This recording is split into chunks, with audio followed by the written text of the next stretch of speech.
자, 오늘 우리가 다뤄볼 말씀 창세기 17장의 말씀을 함께 같이 들었어요. 네. 그리고 제가 이제 다룰 주제를 이렇게 한번 정해서 이렇게 알려드렸는데, 우리 첫 번째 다룰 것은 여호와 하나님께서 아브라함을 찾아오셨죠. 99세 때. 그리고 오셔서는 여러 가지 약속을 주시고 또 요구를 하십니다. 그 내용 중에 보면 17장 1절에 보면 너는 내 앞에서 행하여 안전하라 이렇게 말씀을 해요. 이 말씀에 담겨 있는 함의된 의미가 어떤 것이 있을까? 그거에 대해서 무엇이 어떻게 하는 것이 안전한 것인가? 이런 거에 대해서 한번 좀 살펴보기를 원하고, 말씀 중에 등장하는 사람의 이름, 이제 그 아브라함과 그 사라가 이제 이름을 새롭게 받죠. 이렇게 이름을 바꾸어 부르는 것이 우리 구속사적으로 어떤 의미를 가지는가에 대해서 좀 나눠보고요. 그리고 이름을 아브라함과 사라라 하고 여러 민족의 아버지와 어머니가 되게 하리라는 말씀이 이제 오늘 말씀 중에 나와요. 그러면 이것이 실제 어떻게 시행되는 건가? 그리고 거류하는 가나안 온 땅을 주어 영원한 기업이 되게 하리라. 가나안 말씀을 해요. 그러면 여기에서 가나안 땅이 무엇을 표상하는 것인가? 요거에 대해서 한번 나눠봤으면 좋겠습니다. 자, 시작을 할게요. 전능하신 하나님 앞에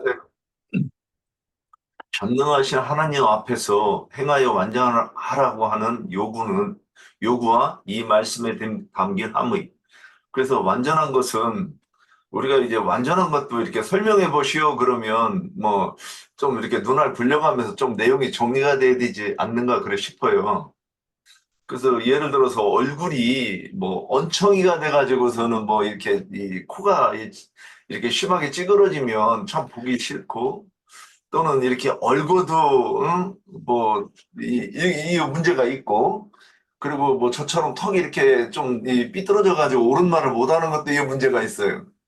이런 그 어떤 우리가 생각했을 때, 네, 그 그러니까 우리가 생각했을 때 완전한 모습이 있는데 거기에 뭔가 결함이 있으면 문제가 있다 이렇게 보일 거예요. 뭐 일단 뭐 그런데 그 하나님께서 완전하라 그러면 또 완전하라고 하는 것에 대한 성경의 관주가 여러 군데 있을 것인데, 신약에서는 온전함에 대해서 이렇게 이제 많이 말씀하셨다고 보입니다. 제가 대체로 이제 잘 인용하는 게, 그러면 마태복음 5장 17절에서 내가 율법이나 선지자를 폐하러 온 것이 아니라 완전하게 하려 왔노라 그래 이렇게 말씀하셨어요. 그러면 이 완전함이 이 아브라함에게 말씀하신 것이라고 저는 이렇게 같이 연결해서 이해해서 봅니다. 그러면 뭘 완전하라고 하는 것인가? 하나님이 그 의가 하나님이 계획하시고 또 이루고자 하시는 그 일이 무엇인가를 첫 번째는 알아야 되고, 알아야 그것이 완전히 행할 수 있다 함이라고 이렇게 이해가 됩니다. 그래서 공의에 대해서 말씀하시는데, 그 공법, 이것이 이제 우리가 신약에서는 진리라고 말하는 것이고, 진리대로 행하는 것이 그 완전하는 것이라고 이렇게 말씀하시느라 보입니다. 예, 여기까지입니다. 말씀 중에 등장하는 두 번째는, 말씀 중에 등장하는 사람의 이름이 바꾸어 부르시는 것은 무엇을 의미하는가? 그래서 아브라함 같은 경우는 갈대아 우르에서 이제 하나님의 부르심을 받고 나오시지 않습니까? 그러면 그가 이제 그 오랜 나그네 삶을 통해서 가나안 땅에 들어가는데, 그 가나안 땅에 들어가는 것은 우리가 이제 이스라엘 백성들이 애굽에서 나와서 홍해길 광야길을 거쳐서 요단강을 건너서 가나안 땅에 들어가는 것에 이 먼저 예언이고, 그것이 또 그 출애굽기에서 그 세대의 구원을 이루어가는 그 여정이 아브라함의 믿음을 본받는 믿음이라고 저는 이렇게 보여요. 그래서 이름이 바뀐다고 하는 것은 그 사람이 현재 있는 곳, 그러니까 예수 그리스도의 마음 또 영 안으로 우리가 들어가는 사람이 이어서 그 아브라함이라는 이름을 받았다 이렇게 보입니다. 어, 그리고 세 번째, 아브라함과 사라로 하고 여러 민족의 아버지 어머니가 되게 하라는 말씀의 실제 실현은 마태복음 3장 9절에 보면 속으로 아브라함이 우리 조상이라 생각하지 말라 내가 너에게 이르느냐 하나님이 능히 이 돌들로도 아브라함의 자손이 되게 하리라 이렇게 말씀있는데 로마서 4장 11절에서 13절에 보면 그가 할례의 표를 받은 것은 무할례시의 믿음으로 된 의를 인친 것이니 이는 무할례자로서 믿는 모든 자의 조상이 되어 그들로 의로 여기심을 얻게 하려 하심이라. 지금 이 말씀이 이제 신약에서 실현되는 것이고 이 구약에서 이 약속이 예언으로 이렇게 기록되었고 신약에서 이렇게 성취된다고 보입니다. 그 다음에 거류하는 가나안 온 땅이죠. 영원한 기업이 되게 하리라는 가나안 땅을 무엇으로 표상하고 있는가? 창세기 17장 1절에 너는 내 앞에서 행위 완전하라 이렇게 말씀하셨는데 신명기 9장 5절에서는 내가 가서 그 땅을 차지하면 내 공의로 말미암다 아니며 내 마음이 정직함으로 말미암다 아니요 이 민족들이 약함으로 말미암아 내 하나님 여호와께서 그들을 내 앞에서 쫓아내심이라. 여호와께서 이같이 하시면 내 조상 아브라함과 이삭과 야곱에게 하신 맹세를 이루려 하심이니라. 근데 여기서 그 이스라엘 백성들이 그 가나안 땅을 차지할 때 그 요단강을 건너서 그 말씀의 법궤를 이 어깨에 메고 이렇게 들어가는 그 의로운 백성들이여야 그 아브라함이 그, 기업이 가나안 땅이 아브라함의 기업이고 아브라함이 이루려고 했던 그 땅이 어떤 땅이었는가? 그럼 후손들도 당연히 그것을 추구하는 큰 믿음을 추구하는 자들이었어야 하는 것을 이렇게 표상한다고 이렇게 보입니다. 예, 여기까지입니다. 제가 생각해 본 말씀을 좀 드릴게요. 우선 전능하신 하나님 앞에서 행하여 안전하라 이 말씀의 어떤 의미가 무엇일까? 저는 이 말씀을 보면서 가장 먼저 생각하는 게 부모들 앞에서 아이들의 어떤 모습들 이런 것들이 이제 연상이 됐어요. 그러면 그 부모들이 볼 때 그 자녀들은 뭘 해도 이쁘죠. 그런데 이제 그 아이들이 하는 일들이 그게 완전하고 완벽해서 그게 부모들이 그 모습을 보면서 입가에 미소를 지을까? 그렇지는 않을 것 같아요. 그래서 그 아이들의 어떤 순전한 모습 또 뭔가를 그 부모들 앞에서 이렇게 행하려고 하는 어떤 뭔가 이런 몸짓들 이런 모든 것들이 이제 어떤 사랑의 어떤 눈으로 보고 바라보기 때문에 다 그렇게 좋게 보이는 것 같아요. 그래서 이 부모 앞에서의 어떤 자녀 앞에서의 어떤 그 부모라는 어떤 존재, 이런 어떤 존재, 어떤 생명관계 안에서는 이런 모든 것들이 이렇게 서로 완전을 이렇게 추구해 가는 어떤 그런 방면이 있는 것 같다 이런 생각이 들어요. 물론 이제 아이가 자라면 그 나이에 따라서 그 나이에 걸맞는 그런 것을 이제 행해야지 나이와 이렇게 맞지 않는 어떤 그런 행위를 한다라면 오히려 이제 또 부모에게 근심거리가 되겠죠. 그래서 이제 결국엔 전능하신 하나님 앞에서 그 사람 앞에서 살고 앞에서 행한다라면 하나님의 그 온전함과 거룩함이 그를 이렇게 보위하고 음, 안전한 그 생명의 안성으로 이렇게 나아가게끔 이렇게 이끌 것이다. 그런 생각을 하게 되고요. 그래서 사람은 어차피 각 사람의 어떤 내면의 어떤 구조대로 이렇게 살아가게 돼요. 살 수밖에 없어요.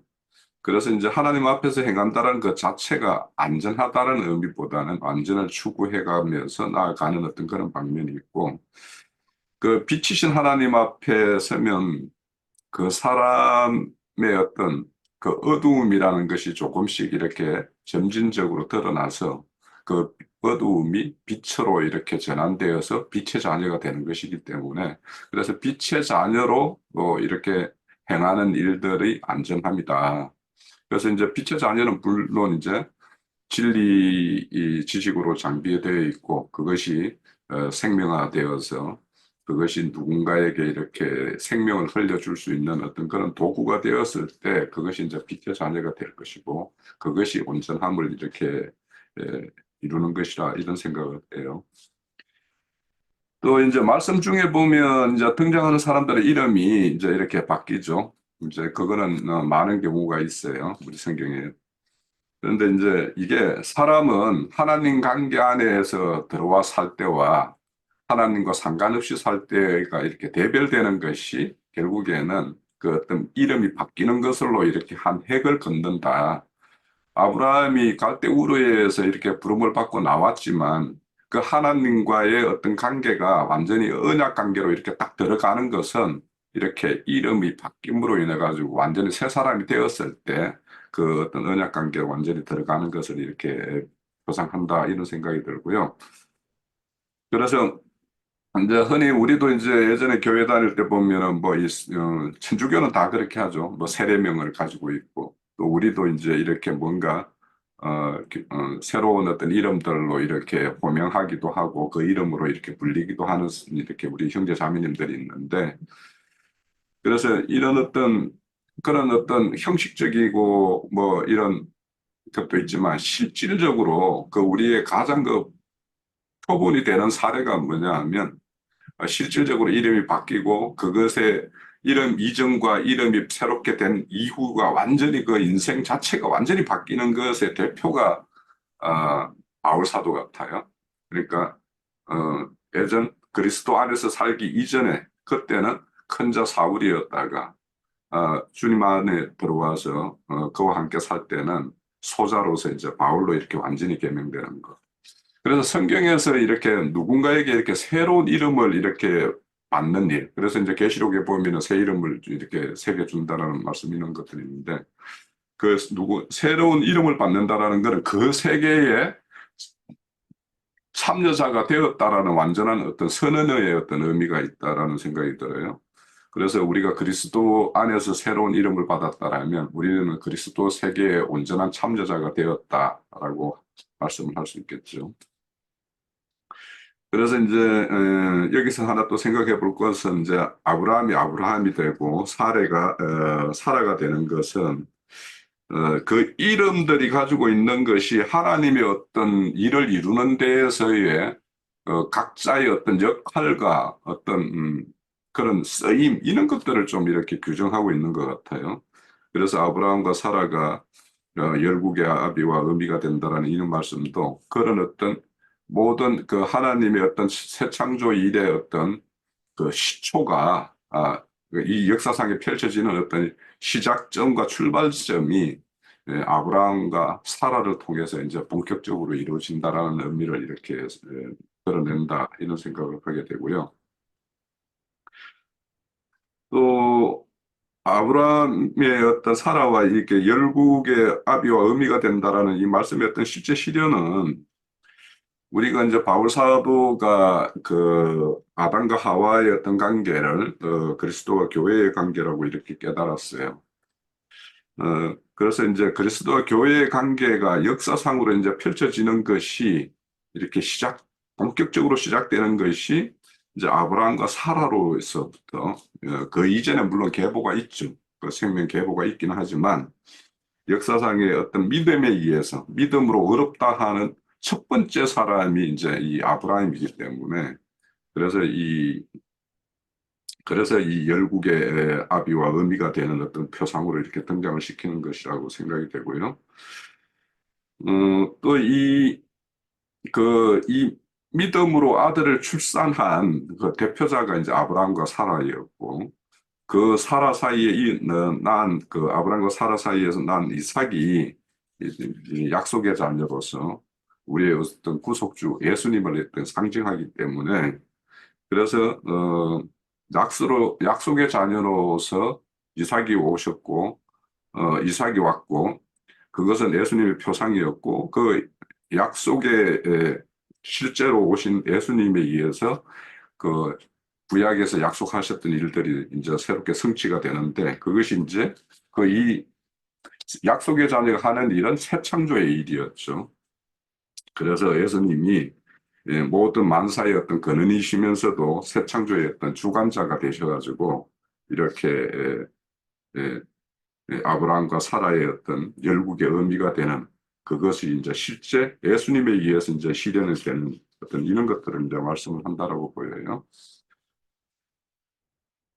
제가 마지막까지 할게요. 그리하는 그 가나안 땅에 주는 땅을 주어 영원한 기업이 되게 한다라고 할 때 그 가나안 땅이 무엇을 표상하는가, 이렇게 질문인데, 그 아브라함에게 주신 약속의 큰 줄기는 그 후손과 기업이었어요.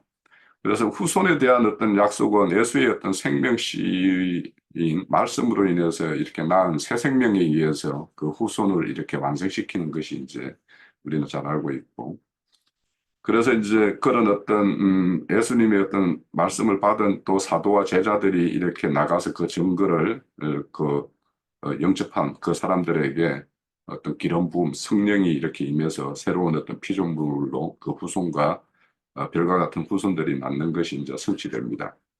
그런데 이제 이들에게 주어질 가나안 땅, 약속의 땅은 이제 그 많은 사도들이 여러 가지로 증거했는데, 베드로 사도 같은 경우에는 하늘에 간직된 기업이라고 그랬어요. 그러면 이제 이 하늘에 간직된 기업과 이제 땅의 어떤 기업을 추구하는 그런 것이 있단 말이에요. 그래서 이제 실질적으로 역사상에 비치는 것은 가나안 땅으로 이렇게 표상으로 되어 있고, 실제 믿음의 선진들이 이렇게 바라고 소망했던 것은 하늘에 간직된 기업이었고 하늘에 있는 것들이었어요. 그런데 이제 제가 이렇게 말씀을 찾다 보니까 시편 119편 111절에 보면 이런 말씀이 나와요. 주의 증거들로 내가 영원히 나의 기업을 삼아 싸우니, 이런 말씀이 나와요. 그럼 주의 증거들, 그러니까 우리는 이 말씀이 우리에게 증거하고 보장하고 있는 그 어떤 기업을 이렇게 바라봐야지, 이 현상 세계에서 눈에 보이는 어떤 이런 것들을 기업으로 이렇게 바라본다라면, 사도가 그렇게 말씀했잖아요. 누가 이렇게 눈에 보이는 것을 소망하리요, 이렇게 말씀을 했어요. 그러면 우리는 그렇게 눈에 보이는 것이 아닌 눈에 보이지 않는 그 한성, 아브라함이 바라봤다는 그 한성, 그와 같은 것을 우리는 이제 추구해야 되는데, 그래서 결국에는 이 가나안 땅이라는 것은 믿음으로 난 그 새 생명들에게만 주어지고 알 수 있는 참 평안과 안식이 주어지는 어떤 그리스도의 어떤 그 어떤 심령 세계, 그분의 어떤 정신과 마음, 이런 세계가 우리의 어떤 진정한 어떤 가나안 땅이다. 그러면 우리가 그 땅을 기업으로 삼고 소망하고 그것을 바라보는 것이라면, 저는 이제 이 믿음이라는 것과 이 소망, 그가 바라보고 소망하는 것은 하나의 짝이라고 생각을 해요. 그런데 그 믿음을 말하면서 그 사람이 소망하는 것이 이 성경에서 이 말씀이 우리에게 증거해주고 보장해주는 그런 것이 아니라면 그 믿음이라는 것은 허상이 된다라는 거예요.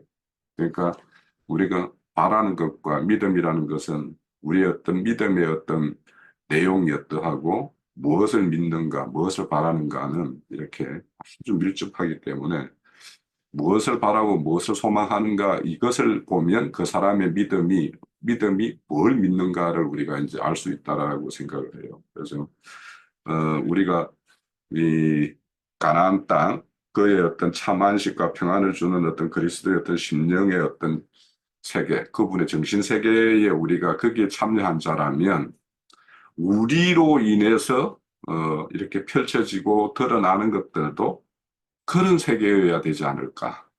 그래서 우리가 참 그 세계가 현상에서는 그러니까 우리를 통해서 그 모습들이 좀 비춰지고 드러나고 해야 되는 것이 예, 우리의 어떤 기업을 바라고 기업을 소망하는 사람들로서의 어떤 마땅한 거 아닌가 이런 생각을 합니다. 자, 1번에 대해서는 제가 이제 준비된 내용은 이제 증거를 드렸고요. 가나안 온 땅, 거류한 가나안 온 땅을 주어 영원한 기업이 되게 하리라는 그 가나안 땅이 실제로는 귀신이 득식을 벌였던 땅은 아닐 거란 말이죠. 그러니까 다시 얘기해서 지금 이 가나안 땅은 하나님께서 이 물질 세계에 있는 땅을 말하는 것이 아니라 오직 이 그 세상에 없는, 즉 세상에 속하지 않은 그 땅을 하나님이 기업으로 주시겠다라는 것을 하나님께서 말씀하고 있다라고 저는 보고 있습니다.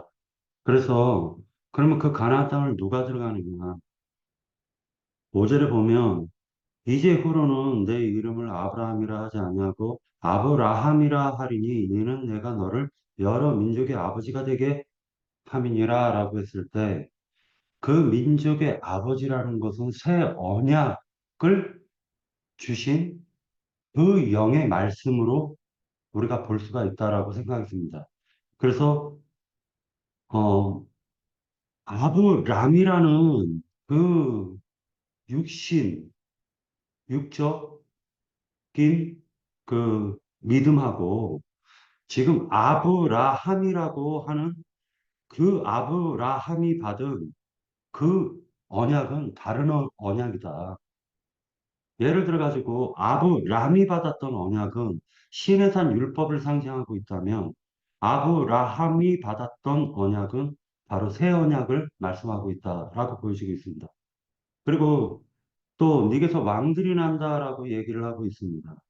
그러니까 이 왕들도 마찬가지로 아브라함의 믿음의 그 후손들을 얘기하는데 그 후손이 땅을 소유하는 그 백성들을 의미하는 것이 아니라 그 백성들을 달마다 치루하는 무화과 잎으로 생명수 강가가 흐르고 달마다 무화과 잎이 나오는 그 생명수 강에서 나오는 그 잎사귀를 치료하는 그 왕들을 지금 의미하고 있다라고 저는 생각이 들었습니다. 예, 여기까지입니다. 자, 두 번째 다룰 거는 언약을 지킬 것을 요구하는 것과 관련해 가지고 할례를 이렇게 행할 것을 요구합니다. 그래서 이제 할례에 대해서 이제 좀 이렇게 살펴보려고 그러는데, 자, 언약의 표라는 것으로는 뭐 예를 들면 이제 뭐 너는 머리를 이렇게 어떻게 해라 이렇게 할 수도 있는데 왜 이렇게 그 생식기에 표피를 이렇게 잘라내는 이것을 요구했을까? 그러면 이것이 가지는 어떤 의미가 있을 거예요. 그래서 그 어떤 그 언약의 어떤 정표가 갖는 의미, 이거에 대해서는 좀 한번 살펴보기로 원하고요. 그리고 아브라함에게 요구한 할례가 신약에 와서는 어떤 걸로 이렇게 전환되었고, 그것이 우리에게 이제 요구되는 것인가 하는 것에 대해서 이제 살펴보고, 그리고 아브라함이 이제 99세에 이제 이 할례를 행하게 되고, 그때 이스마엘도 이제 13세에 함께 이제 할례를 행합니다. 자, 그러면 이제 아브라함이 99세에 할례 행하는 것과 이스마엘도 이제 할례를 가지고 있어요. 그러면서 이제 이스마엘의 어떤 족속들이 이제 그 이삭과 전혀 다른 길로 이렇게 가는 것. 그렇다면 이때 이 이스마엘이 행한 할례가 무엇을 이렇게 우리에게 보여주는 것인가? 그리고 이제 네 번째는 강약기를 행하는 과정에서 할례를 행하지 못하고 요단강 건너서 이렇게 할례산에서 할례를 행하는 것, 이것은 어떤 의미를 가지는가? 자, 요 내용에 대해서 한번 우리 나눠봅니다. 자, 시작을 할게요. 그냥 그 할례라는 그 부분에 대해서 간단하게만 좀 생각해 보려고 하는데 할례라는 것은 그 말하자면은 그 표피를 갖다 베는 것을 갖다가 할례라고 얘기를 합니다.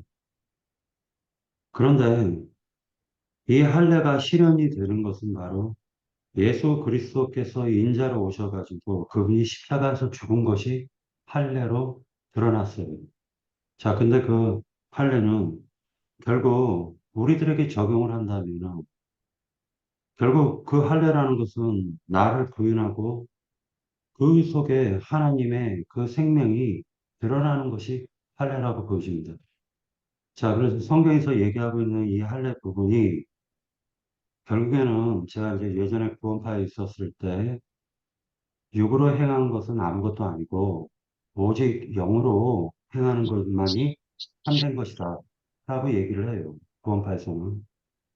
그러다 보니까 육으로 함부로 그러니까 마음대로 살아가는 것을 습관적으로 배우게 된단 말이에요. 그런데 하나님을 믿는다라고 얘기하면서 하나님은 사랑이다 하고 남을 정죄하는 것은 그건 아는 것과 믿는 것이 일치되는 것이 아니라고 저는 보여지고 있습니다. 다시 얘기해가지고 할례라는 것은 나의 옛사람을 갖다 완전히 벗어버리는 걸 할례라고 할 텐데 그 옛사람의 그 성품과 그 기질이 그게 우리 속에서 계속적으로 배어져 나오는 것이 있다라는 거예요. 그러니까 결과적으로는 하나님께서 그 야곱을 갖다가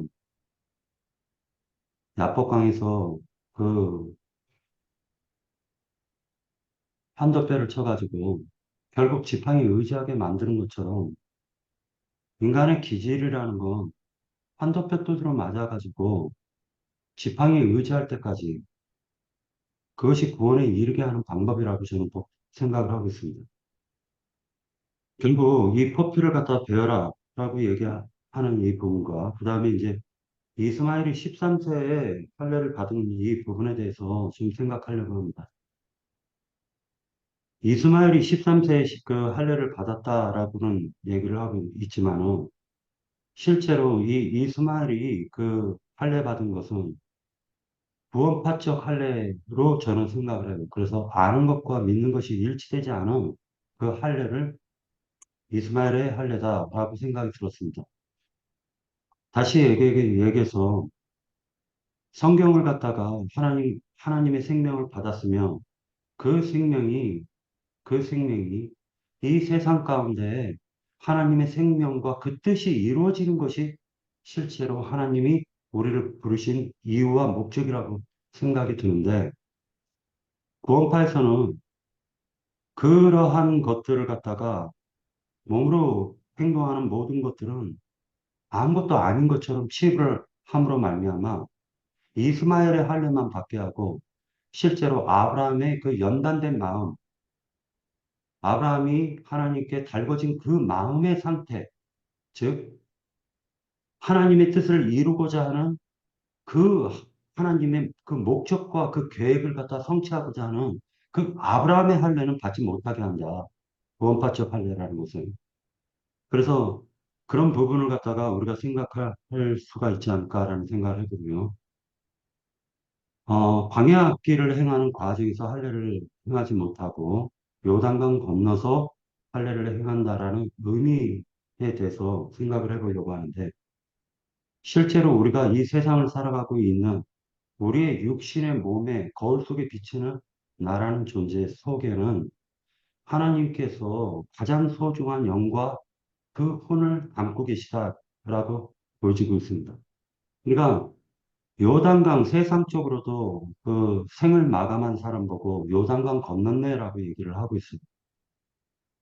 광야라는 이것은 우리가 물질 세계를 살아가면서 내 속에서 온갖 것들이 다 드러나는 그리고 연단받는 그리고 하나님께 소망을 둘 수밖에 없는 그런 환경과 여건을 갖다 하나님이 만들어 놓고 결국에는 그가 세상을 저버리고 불려버리고 그리고 세상에 가졌던 나의 마음과 그 성품을 갖다가 버리게 만들고 나서 실제로 그 영안의 세계로 들어가게 하는 그 과정이라는 게 인간한테는 필요하다라는 것입니다.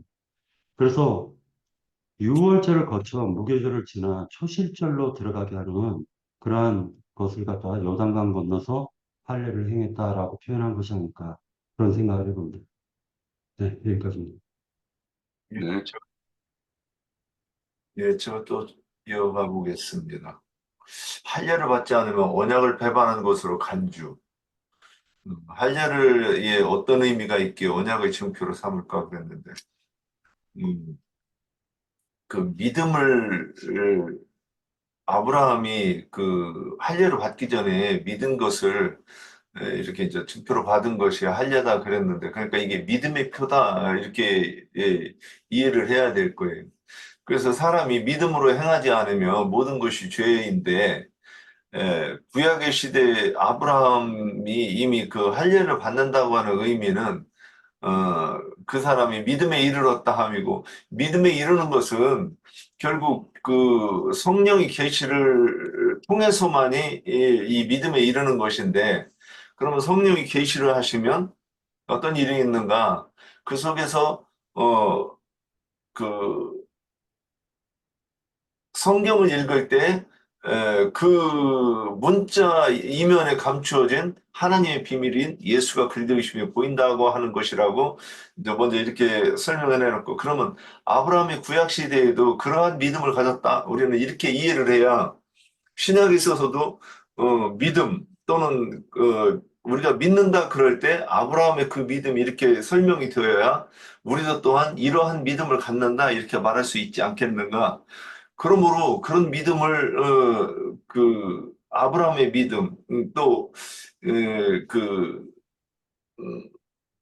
그 하나님이 어떤 분이심에 대해서 아는 그 지식이 없으면 믿음이 없는 건데, 뭔가를 구약의 그 유대인들이 그 제사 율법대로 삶에 적용해서 한다고 해서 결국 하나님께 뭘 어떻게 인정을 받는, 하나님의 원수로 이렇게 인정받는 그런 모습이기 때문에 결국 그 배반한 것으로 이렇게 간주해야 되지 않겠는가 이렇게 보입니다. 두 번째, 아브라함에게 요구한 할례가 신약에서 무엇으로 실현되는가? 앞에서 이미 다 얘기한 것 같아요. 그 누가복음 4장 18절 19절에 보면, 주의 성령이 내게 임하셨으니 이는 가난한 자에게 복음을 전하게 하시려고 내게 기름을 부으시고 나를 보내서 포로된 자에게 자유를, 눈먼 자에게 다시 보게 함을 전파하며 눈린 자를 자유롭게 하고 주의 은혜의 해를 전파하게 하려 하심이라. 그러니까 우리가 주님도 성령이 임하셔가지고 일을 했다고 하시는데, 우리도 성령이 임하셔야만 그 이런 그 일이 일어나고, 또 우리가 그 나가서 전도할 때는 성령을 받아야만이 이런 권능이 나타나는 거죠. 성령의 역사로 이런 권능이 나타나는데, 그러니까 가난한 자에게 복음을 전할 수 있고 포로된 자에게 자유를, 눈먼 자에게 다시 보게 하는 이러한 그 역사가 성령을 통해서 나타나는 것이죠. 그러니까 신약에서도 성령 받는 걸로 이렇게 나타난다 이렇게 볼 수 있겠습니다. 그 다음에는 제가 아직 묵상이 안 돼서 넘어가시겠죠. 다음으로 예, 여기까지입니다. 우선 그 할례가 남자의 생식기 표피를 제거하는 것이 이제 할례인데, 그러면 이제 이 표피로 이렇게 덮여 있는 그것을 어떤 걸로 봐야 될까 이런 걸 생각해 보면, 그 어떤 생명의 본질이 이렇게 어둠과 흑암에 쌓여 있는 상태, 이 상태가 이렇게 표피로 이렇게 덮여 있는 상태, 그러니까 하나님의 계시가 전혀 있을 수 없는 상태, 이런 상태가 이제 표피가 덮여 있는 상태라고 본다라면, 그것을 제거한다라는 것은 어둠과 흑암의 어떤 권세들로부터 이렇게 벗어나서 이제 빛 가운데로 이렇게 드러난 빛의 생명의 어떤 그런 것을 이렇게 상징한다고 봐요. 그러면 이것이 이제 신약에 와서는 뭘로 바뀌냐 하면은, 결국에는 그게 옛사람의 어떤 생명이 끝나고 새 사람으로서의 어떤 그 그것이 이제 확정 표징인데, 이것이 세례로 이제 저는 이제 신약에 와서는 나타난다고 봐요. 그래서 그 사도가 세례는 예수님의 어떤 죽음에 연합해서 우리도 함께 죽고 그의 장사됨과 함께 우리도 장사되고 그의 부활에 우리가 하신 그 영의 연합해서 우리도 새롭게 부활 생명을 사는 것, 이것이 이제 세례의 완성이라고 이제 말씀을 했어요. 그래서 오늘날 우리에게는 그런 어떤 새롭게 되는 새 생명으로 거듭나는 그런 어떤 세례의 어떤 그런 것들이 우리에게 이제 이루어져야 되는 것인데, 그래서 이제 그 세례라는 것도 결국에는 우리의 저 믿음의 일이죠. 믿음으로 연합해서 죽고 장사되고 믿음으로 부활하는 것이니까. 자, 그래서 이제 이런 것인데, 그 이제 대표적으로 이제 그 예수님 오셨을 때 그 시대로 본다라면, 그 스스로 이렇게 자칭 유대인이라고 하는 자들, 그 사람들이 사실은 이제 흑암에 쌓여 있는 그런 마음의 할례가 없는 자들, 이런 자들의 어떤 표상이라고 생각이 되어지고, 저 마음의 할례를 받은 자들이 주님이 함께 하셨던 창기 세리 제인과 같은 이런 자들, 주님을 이렇게 얼굴을 맞대어 보기도 이렇게 없다라고 이렇게 고백하는 자들, 이런 자들이 실상은 그들이 이제 마음의 할례가 있는 자들이라고 이제 생각이 되어지고요.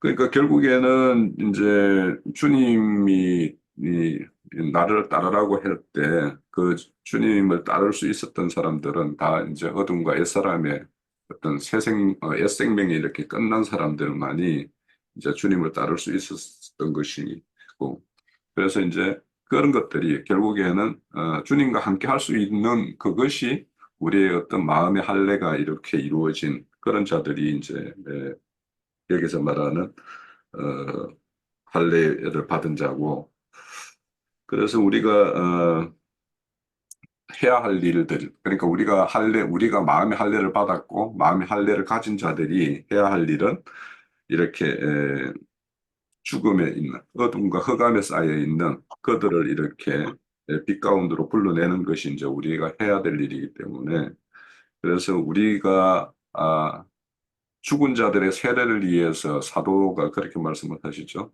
죽은 자들의 세례를 위해서 나는 주님의 죽음을 내 어깨에 메고 이렇게 사는 자들이라고 이렇게 말씀을 해요. 그래서 우리 자신의 어떤 할례가 이루어졌다라면 이제 다른 그 할례 없는 자들을 할례가 있게 하기 위해서 우리가 예수님의 어떤 죽음을 이렇게 몸에 매는 사람으로 살아가는 것이 이 참 할례를 받은 자들의 어떤 모습이 아닌가 이런 생각을 하게 돼요. 그리고 이제 그 아브라함이 99세에 이제 할례를 받고 이스마엘이 13세에 이렇게 할례를 받는데, 그런데 그때 보면 온 집이 할례를 받았다 이렇게 말을 해요.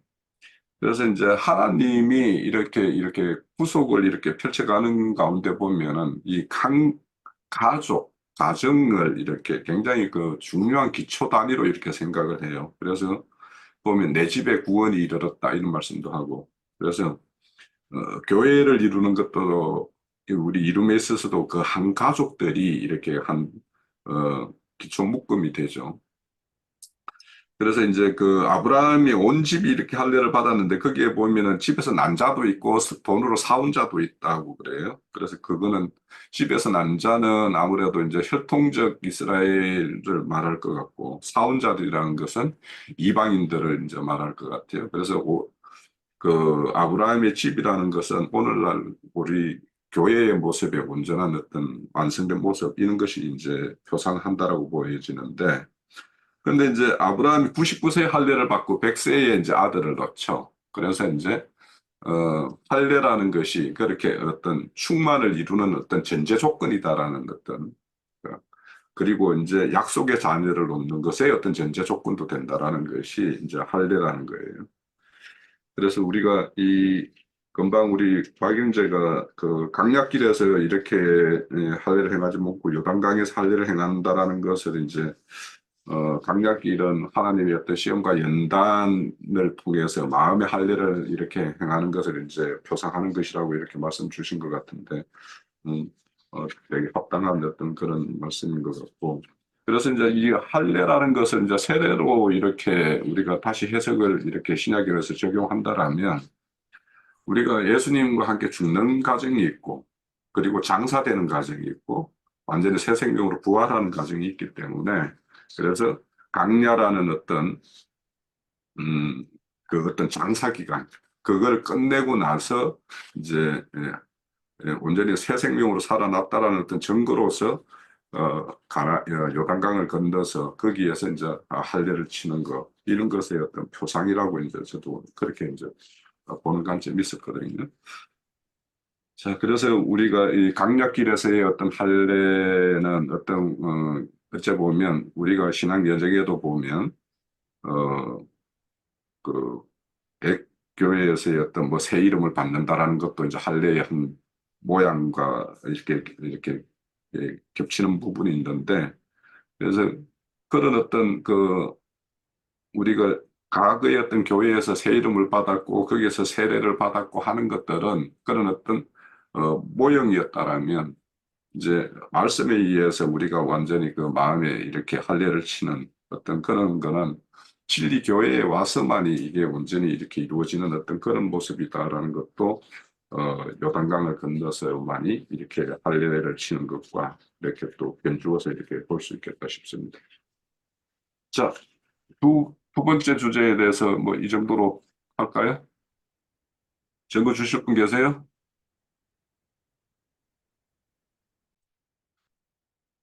그때는 약속의 자녀에 대해서 이렇게 살펴보려고 합니다. 자, 약속의 자녀 이름을 이삭이라고 하고 이삭의 의미가 웃음 이렇게 되어 있어요. 그러면 이 이름에 담긴 의미가 무엇일까? 이거에 대해서 한번 살펴보고요. 또 보면 이스마엘 후손도 번성을 시키고 이삭 후손도 이렇게 번성을 시켜요. 왜 이렇게 하나님이 약속의 자녀 이삭의 번성과 그에 반한 이스마엘 후손도 이렇게 번성을 시킬까? 이거에 대해서 또 한번 살펴보고, 그리고 아브라함과 이삭과 야곱의 이제 이렇게 하나님의 약속을 이렇게 언약이 이어지는데, 언약의 연속성과 구체성과 이게 이제 구체적으로 이 역사상에 이렇게 펼쳐져 확장하는 어떤 그런 측면에서 비교해 본다라면, 이 언약이 어떻게 지금 이 시대에 까지 이렇게 이루어져 오고 확장되어 오고 구체화되고 있는가, 이런 거에 대해서 한번 살펴봅니다. 예, 시작할게요.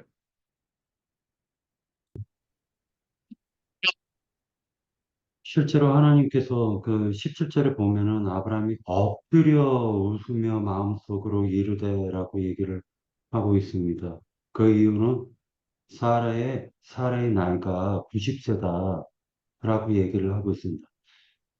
우리가 이사야서를 갖다 지금 공부를 하고 있는데, 처녀가 아들을 낳으리니 그 이름을 임마누엘이라 하라라는 말씀이 있습니다. 그래서 실제로 아브라함이 웃은 것도 그냥 웃은 것이 아니라 엎드려 웃었다라고 얘기를 하니까, 이것은 막 박수치다가 막 깔깔깔대고 웃었다는 그 비웃음을 얘기하는 것이죠. 그러나 하나님께서는 그 비웃음을 힘든 웃음으로 바꿔주셨다. 이유는 뭐냐? 태를 고쳐 사라의 태를 갖다가 고쳐가지고 처녀가 되게 하시고, 그리고 나서 그 사라의 태 속에 침된 하나님이 원하시는 그 아들이 그 새 언약을 받았다라는 것은 바로 그 임마누엘 언약으로서 하나님이 너희와 함께 하신다라는 것을 갖다가 실제로 예표로 보여주는 것으로 보여집니다. 이것은 아브라함이 바랄 수 없는 것을 바랬고 보지 못한 것을 보았고 믿을 수 없었던 일들이 실현이 되는 것을 갖다가 비밀하게 알려주고 있다라고 저는 생각하고 있습니다. 자, 그런데 이스마엘은 12방백을 낳았다라고 얘기를, 12두령을 낳았다라고 얘기를 하고 큰 나라가 되었다라고 얘기를 하고 있는데, 이스마엘과 이삭은 대입되고 있는 말로서 실제로 그 대입되는 그 의미가 뭐냐면은, 땅의 기업을 받은 자와 즉 신의 산 율법을 받아가지고 정죄하고 죽이는 그 정죄의 법으로 하나님의 말씀을 갖다가 오해하여 문자로 인식하고 그를 갖다가 정죄하여 죽이는 그 율법으로 사용하는 그 땅의 제사장들과, 그리고 새 언약을 받은, 즉 다시 얘기해서 그 언약의 증표로 나타난 그 이삭을 통해서 하나님이 우리와 함께 하신다. 이 사실을 갖다가 임마누엘 하나님을 그 증표로 하나님이 모든 것을 다 보여주는 그 새 언약의 일꾼들을 통하여 가지고 하늘의 장자들의 총회 그 모임의 그 장자들을 낳는 것을 지금 상징적으로 보여주고 있다라고 생각이 들었습니다. 그러니까 결과적으로는 하나님께서는 그 처녀가 아들을 낳아 그 잉태하여 아들을 낳은 그 이삭과 함께 하시는 것이지 땅의 기업을 받은 신의 산 율법을 받은 그들과 함께 하는 것이 아니라는 것을 모형으로 지금 보여주고 있다라고 생각이 듭니다. 그리고 아브라함과 이삭과 야곱의 맺은 언약의 연속성과 구체성, 확장성이라는 그 측면을 갖다 지금 생각해 보도록 하겠습니다. 아브라함은 믿음을 하나님이 최초로 아브라함에게 주었다라고 지금 얘기하고 있는 것으로 보여집니다. 그래서 아브라함은 믿음의 조상이다라는 그, 기치를 갖고 있는 사람이고, 그 이삭은 그 증표가 된 사람이고, 야곱은 그것을 실현한 사람이다라고 보여지고 있습니다. 네, 여기까지입니다. 네, 제가 이렇게 말씀드리고요. 자, 우선 그 이삭의 의미가 이제 웃음 이렇게 되어 있는데 이 의미는 박형제하고 제가 이제 생각하는 게 똑같아요. 그러니까 인간으로서는 이렇게 불가능에 가까운 하나님의 약속을 줬을 때 그것이 이제 에, 믿기지 않기 때문에 헛웃음을 지었겠죠. 그렇지만 그 헛웃음을 이제 약속의 자녀를 얻음으로 인해서 이제 참 기쁨의 웃음으로 이렇게 바꾸어 준 것을 이렇게 상징한다라고 보여요. 그래서 우리 어떤 믿음의 어떤 가정도 어째 보면 성경의 말씀이 이렇게 우리가 이제 어, 그 계시의 어떤 영에 의해서 이렇게 말씀이 이렇게 들려지지 않을 때에는 성경 보면은 뭐 참 그 너무도 이 사람으로서 이해할 수 없는 이야기들이 많아서 이제 그걸 못 믿겠다라는 사람들 많이 있잖아요. 그렇지만 이제 그랬던 우리들이 이제 하나님의 이게 살아있는 말씀으로 이렇게 알고 이제 그것을 이제 추구하기 때문에 우리는 이제 참 기쁨을 누리는 어떤 그런 웃음 짓는 사람이 되었죠. 자, 이스마엘 후손의 번성과 이삭의 후손의 번성이 이제 동시에 이렇게 이루어지는 것은 이제 저는 이제 오늘날 우리 이 시대로 보면 참신앙인과 종교인들을 이렇게 대별해 보여주듯이 그렇게 같은 뭔가 할례를 똑같이 받고 겉으로 보면 똑같이 아브라함의 어떤 씨에 의해서 낳은 것 같지만 그렇지만 전혀 어떤 다른 어떤 계보를 이어가는 어떤 그런 것들을 우리에게 보여준다라는 생각이 들어요. 그래서 하나님은 어, 대별되는 것들을 이렇게 늘 이렇게 공존시킴으로 인해 가지고 더 하나님에 속한 것과 그렇지 않은 것, 더 이제 빛에 속한 것과 어둠에 속한 것 이런 것들을 더 선명하게 이렇게 보여줌으로 인해 가지고 우리에게 어떤 더 선명한 방향성을 이렇게 제시해 주는 것이 이런 하나님의 어떤 그 대조되는 두 민족을 이렇게 이루는 것을 통해서 우리에게 보여준다는 생각도 들고 또 이제 어, 같은 어떤 신앙을 한다고 하면서도 이런 어떤 그 하나님의 뜻과 이렇게 일치를 이루지 못하는 사람들 어째 보면 이제 빈축정이 같은 그런 사람들을 이렇게 소거하는 어떤 그런 수단으로도 이런 민족들을 이렇게 그 병작시킨다 이런 생각을 하게 되고요. 그 하나님의 어떤 그 약속의 어떤 그 언약의 연속성은 계속 이어지죠. 그러니까 그런데 이제 그것들이 아브라함에게는 이제 이런 약속으로 이렇게 믿음으로 받았기는 했지만은 우리 그 히브리서에 보면은 그 증거는 받았지만 약속은 받지 못했다 이런 말씀도 있잖아요, 그죠? 그런 것처럼 어, 그것이 이렇게 대를 이어가면서 더 이렇게 구체적으로 그것이 선명하게 이렇게 확장성을 가지고 이렇게 이 역사상에 실현되는 것을 이렇게 볼 수가 있어요. 그래서 그 민족은 아브라함에 의해서 약속의 자녀가 나왔고 그 이삭에 의해서 이삭을 통해서 야곱이 나아졌고 야곱을 통해서 이제 12아들이 나아짐으로 인해 가지고 이렇게 그 큰 민족을 이루는 그런 구체적인 걸 우리에게 이제 제시해 주는데 그 약속의 기업을 받는 것도 보면 처음 이제 갈대우르 땅에서 이제 가나안 땅으로 들어왔어요.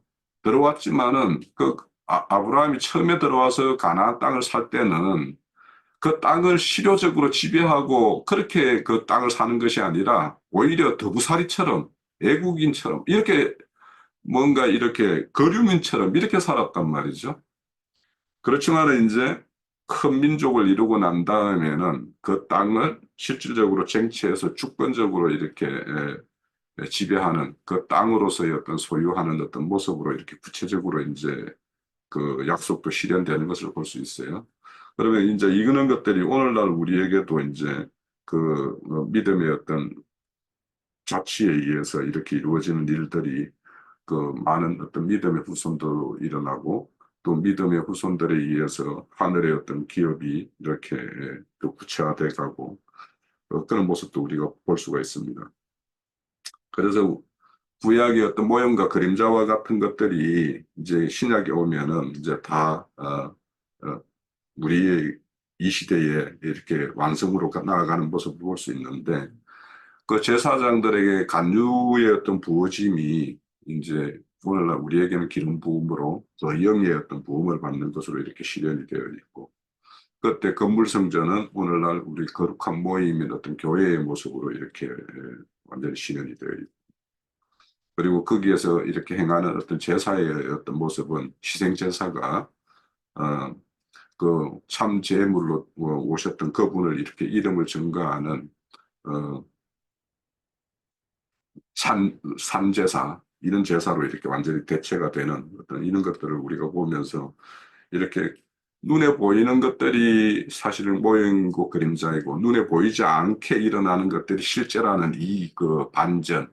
그러니까 세상 사람들은 눈에 보여야 그것이 실제이고 눈에 보이지 않으면 그것이 허상처럼 이렇게 여기는데 우리는 눈에 보이는 것들은 다 허상이고 실질적으로 우리 어떤 심령 세계에서 이렇게 일어나는 이런 것들이 이제 실제라는 것을 우리가 아는 그래서 그런 것들이 에, 정말 그 어떤 하나님이 열어주는 계시가 아니면 볼 수 없는 이런 것들로 인해서 그 언약은 연속되어 왔고 더 구체화되어 왔고 말할 수 없는 그런 확장성을 가지고 이렇게 오늘까지 이렇게 이어지고 있다는 것을 제가 알 수 있습니다. 자, 제가 준비한 말씀은 이 정도로 저는 이삭이 이삭의 이름이 웃음이라고는 뜻인데 여기 그 하나님의 의중이 있는가 이렇게 말씀하셨을 때 이제 낮에 조금 이렇게 하다가 이제 못 이렇게 정리가 안 돼가지고 그랬었는데 저는 그 마태복음 17장 5절이 생각이 나더라고요. 말할 때 호련히 빛난 구름이 그들을 덮으며 구름 속에 소리가 나서 이르되 이는 내 사랑하는 아들이요 내 기뻐하는 자니 너희는 그의 말을 들으라 하시느니라. 그래서 아브라함이 이스마엘과 그 이삭이라고는 두 아들이 있었고 아브라함의 유업을 이제 이삭이 받지요. 근데 그 유업이라고 그러는 게 이제 무슨 이제 전에 그 한번 묵상해 본 적이 있어요. 그러니까 아브라함이 그 믿음의 조상에 대해서 열국의 아비가 돼가지고 모든 이방인들과 함께 어떤 그 하나님의 나라를 세우는 조상이 되었다. 이런 그 일을 이어받아서 이어받은 그 영적인 그 유업을 이어받은 것이 이삭이다. 저는 이제 이렇게 묵상을 해본 적이 있어요. 그러니까 그 아들이어야 그 아브라함에게 기쁨이 되고 웃음이 될 수 있지 않겠는가? 저는 이렇게 생각을 해서 이제 딱 그 말 이 말씀이 생각났습니다. 그 다음에 골로새서 1장 20절에 그의 십자가의 피로 화평을 이루사 만물 곧 땅에 있는 것들이나 하늘에 있는 것들이 그런 말미암아 자기와 화목하게 되기를 기뻐하신다 그랬어요. 그래서 이후에 그 모든 세상 사람 또는 유대인일지라도 음, 그 영적으로 어, 마음의 거죽을 벗기고 영적 할례를 받아서 어, 하나님의 백성이 되는 사람들이라고 하는 것은 이렇게 하나님과 화평을 이루는 것이라고 보이고, 그래서 우리도 어, 이 전도를 해가지고 어떤 사람이 하나님의 자녀가 되는 것을 보면 참 예전에 이제 제가 한 3년을 가르친 아이들이 오랜 후에 결혼한다고 해서 갔더니 그 아이들이 저보고 그런 얘기를 했었어요. 저도 선생님처럼 되려고 노력합니다. 선생님 그때 감사했습니다. 이런 얘기를 들었을 때 정말로 하나님 앞에 제가 속으로 하나님 봤죠. 저 아이들이 저보고 지금 얘기하시는 거 들으셨죠? 그래 막 그러고 어깨에 뽕이 차가지고 하나님이 이 정도는 하나님도 나 인정하실까 그랬던 적이 있어요.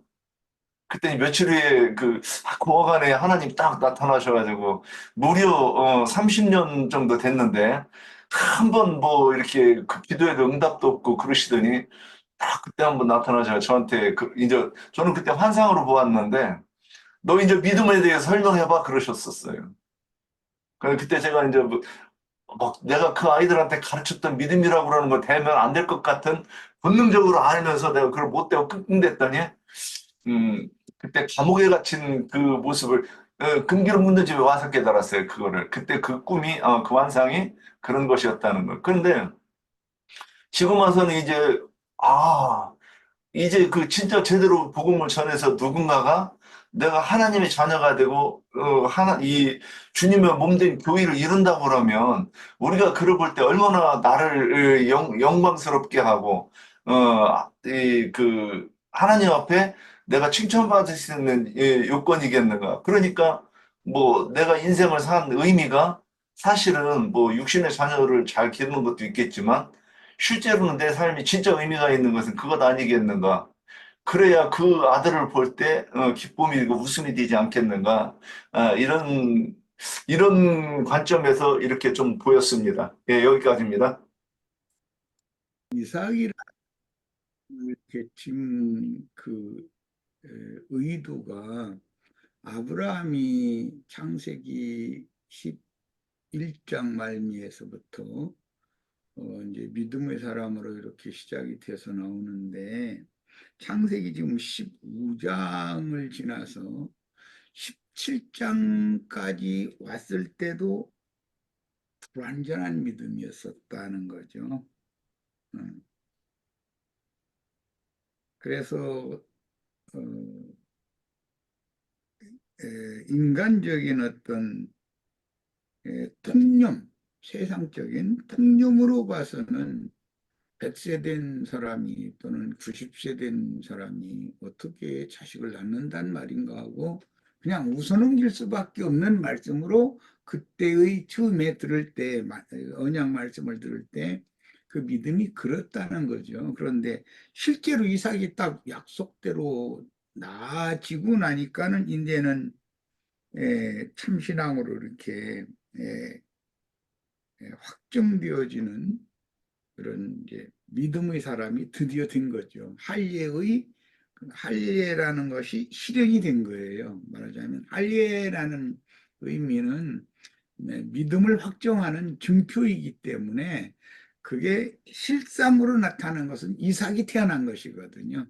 그런 뜻입니다. 그러니까 아까 우리 홍영재가 이제 표상적으로 할 때, 야, 그 말도 안 되는 소리에 감사, 어떤 그 웃음이, 진짜 기쁨의 웃음이 되었다. 그런데도, 그런 표현이 굉장히 일리가 있는데, 이런 깊은 이제 의미를 함의하고 있다는 거죠. 아브라함의 믿음이 확정된 표시는 그 아들의 이름을 이삭이라고 지은 거예요. 그렇게 이해를 하셨으면 합니다. 예, 여기까지입니다.